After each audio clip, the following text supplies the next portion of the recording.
race concrete. So what we're doing here is we're gonna rake it flat, mag the edges, and then screed it down. I'm gonna explain to you pretty in detail about what I'm doing, why I'm doing it. So right now the concrete's coming out. Okay, so we got it all raked out pretty close. You're gonna come through and mag the edges like this. I just go back and forth and make sure they're level with the form. Don't dig your mag down like that way, because then you gotta fill it back in. It'd be better if you left it up higher the other way. Just make sure when you screed, you know that. And I just do that all the way down.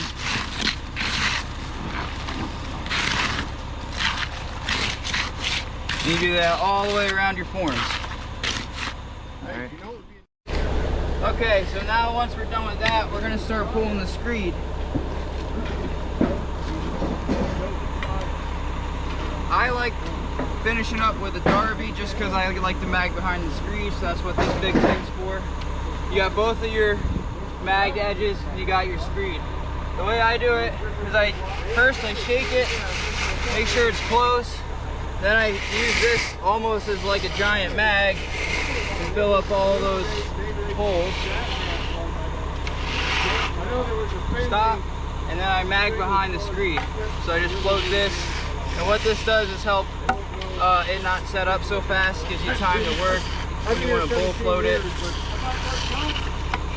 Okay, so you're starting to screed, you got your screed going, you want to make sure all these footprints and everything are flattened out. You don't want any holes in it. As you're going, I do this about every other pool. Get it nice and cleaned up. I'll come up here and I'll start shaking the screed to make it flat. You want to make sure you're not coming up off anything. You're nice and flat all the way across. So it's probably good to rest on the bench. Rest on the bench. And I use this as like a mag going up and back, just making that nice and flat. And then you mag behind it, clean up all those marks. Nice and flat.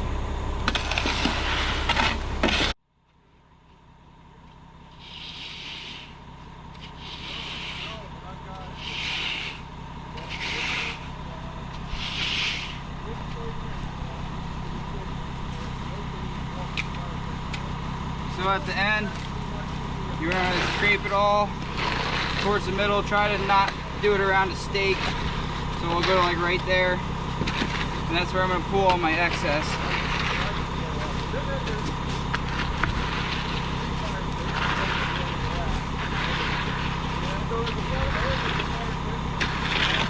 You get it flat. Then you just pull this right off.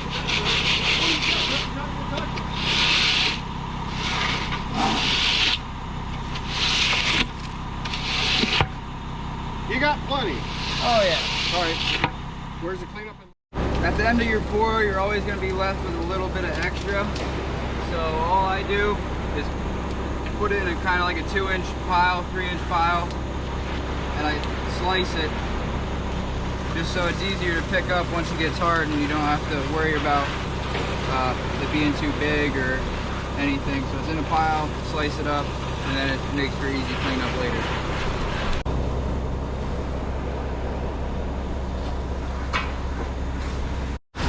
So the next part is it's supposed to rain, right? You want it to downpour on your pad. Not really, no, but it did start to sprinkle on us. But we're gonna bull float this now.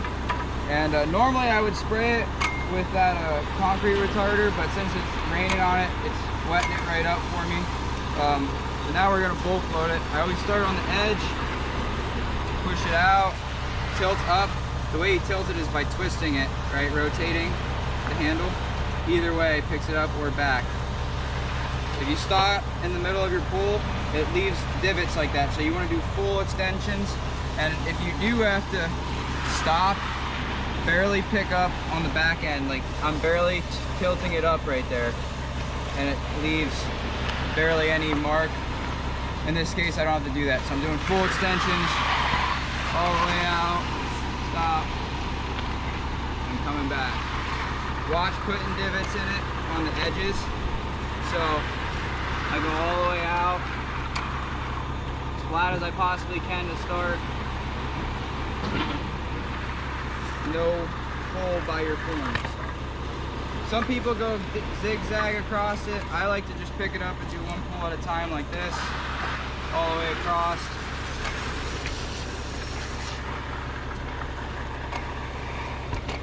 So all the holes are filled. And one thing, if you notice, I'm going opposite of the way I screeded it, right? So I screeded it going back this way, and in order to make this as flat as possible, you bull float opposite of the way you screed. So that's why I'm going this way, at least to start. I usually like to go both ways, but I start with this way to make sure there's no weird spots.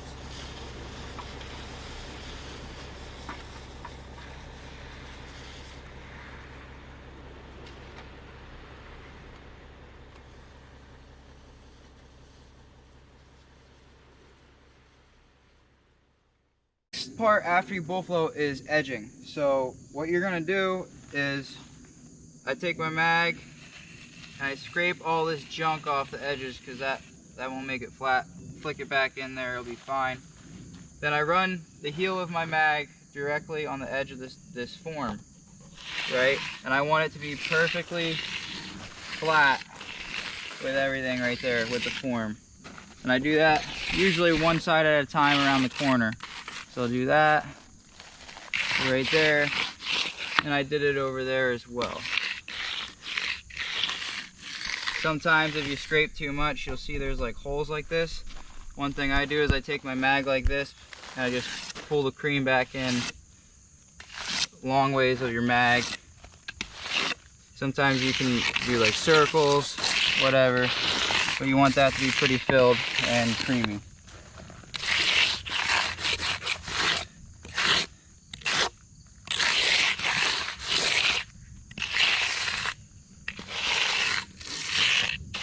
Alright, next step is the edger. So I'll put my mag out here away from what I'm doing. I usually start on one side and work backwards. Some people go forwards, I just like to go backwards. So I scrape a little bit off and I start cutting.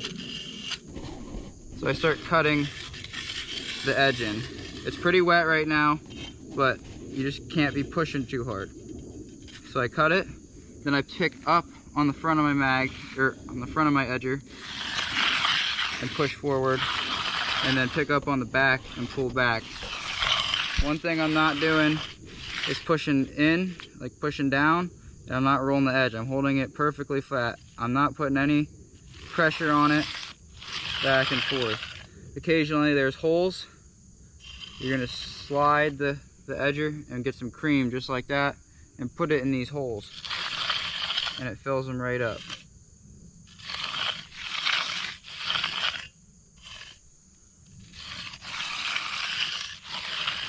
On the edgers, or on the corners, they usually take a little bit more cream, and I just flick it down in there. Normally, I only work back from the corners. But if you go too far and whatever, you're gonna start filling in the other side. So in order to not make like this side cream up or this side cream up, when you get it pretty cut in, just pull back lightly and pick up on the front.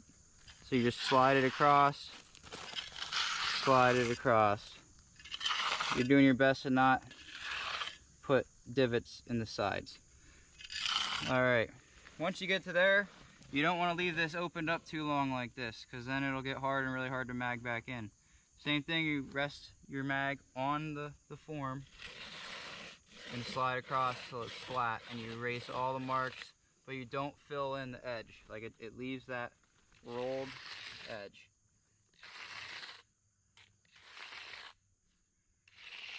All right, and then you do that all the way wherever you are edging. I erased all those brush marks over there, and it was a little wetter. I let this set up for about another 10 minutes. I put that one in, it's starting to look pretty good. So every time you start, you go right along that edge form. Then from here on out, you overlap about 3 inches. And what I do is I try to keep that same space on the brush that's overlapping all the way back to keep it nice and straight.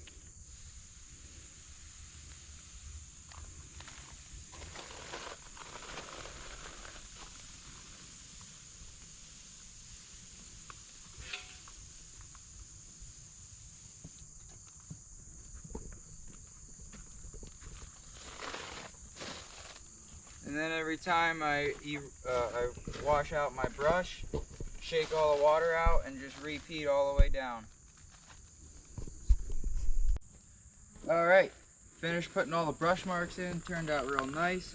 Now the last step is a highlighted edge, which is just running this edger over it again. You don't have to do this, but I personally think it makes it look better. And you just run it across. This is really important not to dig or leave too much cream. You have to be real gentle with it when you're going. And you want to just barely leave that mark in there. Run it completely flat.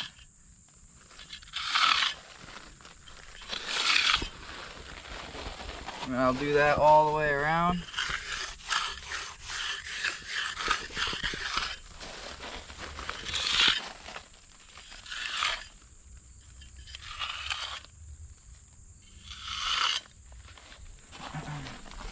Alrighty.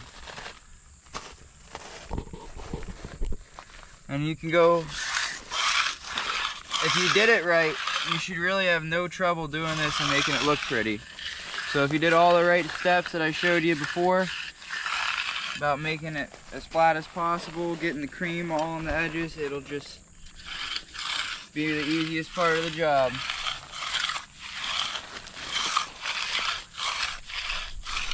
Once I'm done finishing and edging and everything is completely done, there's nothing left to do except seal it. I use this water-based sealer. It's a Vocomp 20. I put it in a sprayer and I spray it on there.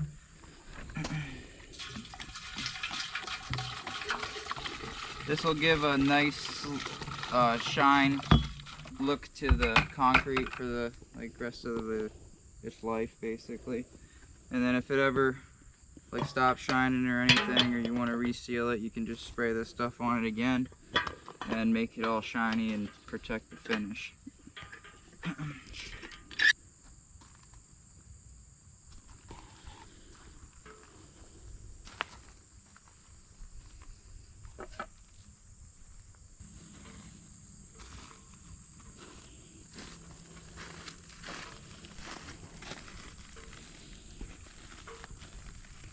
Alrighty, so that's it. All done with the pour, completely done. All you gotta do is either wait a couple minutes and strip the forms now, or do it the next day. If you do anything bigger than this, you're gonna want to saw cut it. Usually you want to do like 10 by 10 squares when you saw cut, but with this one, it's just a small pad. And if you're doing this yourself, you're probably not gonna be doing anything bigger than this. So that's it. Thanks for watching.